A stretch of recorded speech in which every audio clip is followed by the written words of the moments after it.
We start here. President Cyril Ramaphosa will today be hosting European Union officials as South Africa strengthens its relations with this bloc. On the line, we have SABC News International Editor Sophie Mokoena. Sophie, it's a big moment for South Africa. It certainly is. And strengthening these ties couldn't come at a better time for the world, particularly with what's happening with the US, both in Europe and here in South Africa.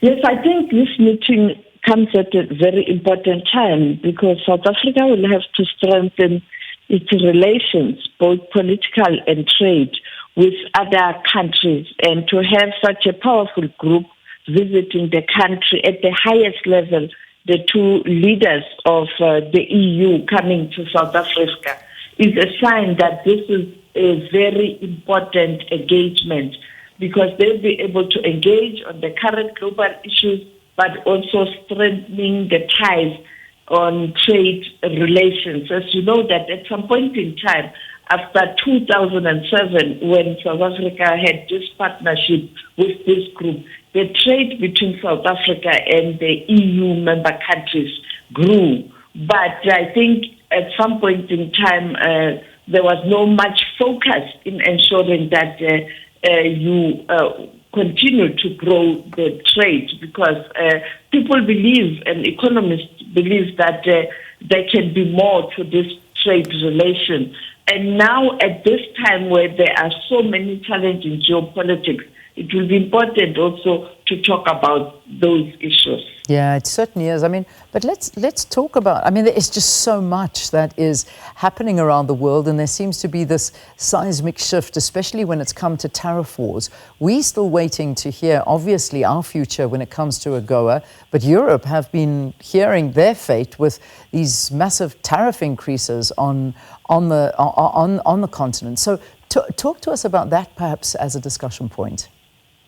You saw yesterday EU imposed 25% tariffs against the United States of America, retaliating after President Donald Trump also did the same. And therefore, it was clear that the issue of tariffs will also affect those countries that are doing business with EU member countries. Now, it is clear that EU will have to also look at alternative markets.